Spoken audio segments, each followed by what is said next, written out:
Okay, gas piping 101. Pretty much, we didn't install this water heater, but this is a realtor.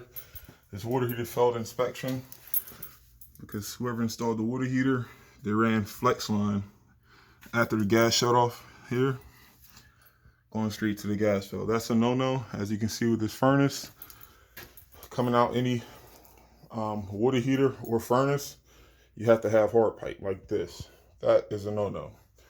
So we've made a few modifications here. Bonding strap. We took out the copper pipe here, and we put in a new 3/4 male adapter and new length of PVC pipe. But what I'm talking to you guys about here is how to connect gas fittings. Now, this is pretty simple. There's only one or two ways you can do it. Of course, you either tighten the joint or you're going to loosen it up. But no matter what, with gas fittings, you always need a backup wrench. Now, backup wrench is a stationary position, meaning in this situation, I'm loosening this fitting here for the flexible gas line. This fitting is going to turn that way. So it's going to go like this. But the problem is if I turn this up, this gas valve is going to go up and you could potentially break it. So what we're going to do is I'm going to lift this up, but my backup wrench is stationary. So I got my phone in my hand here, but my backup is going to go opposite of the turning wrench, which is my pipe wrench here. This pipe wrench is going to go towards the left. My backup is going to go down. I'm not sure if you can see here, but it's going to go just like this.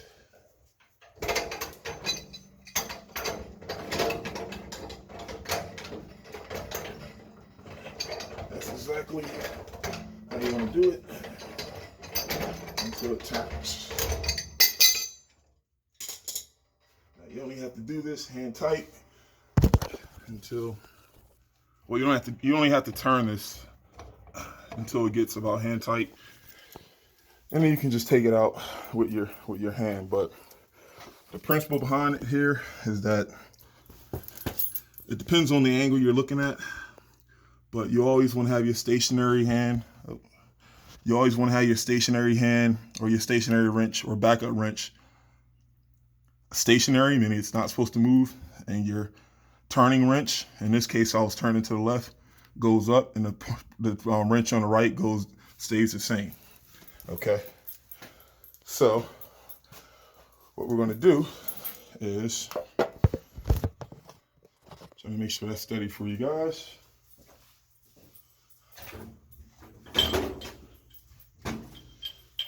We're going to have, as you can see here, we're going to have that come out the gas valve, and this is called a drip leg.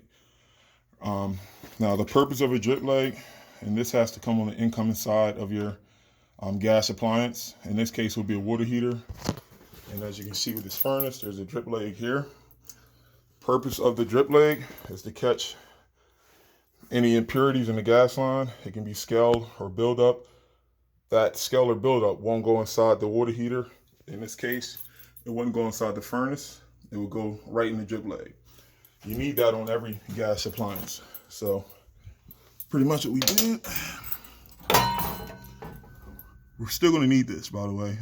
This is the adapter for putting the flexible gas line on. Okay, we're still going to need this, but we're going to come out hard pipe, put our drip leg in, and this is going to come on. We're going to put the drip leg here on the bottom, but there's going to be a 1/2 inch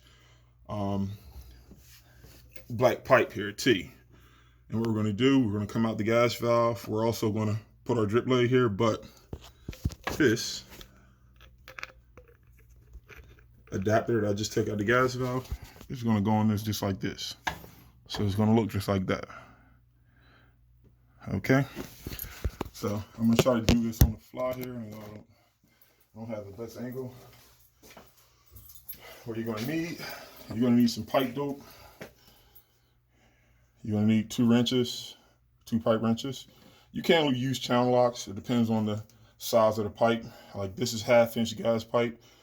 If we're using 3/4 black pipe, like for instance here, this is actually 1 inch.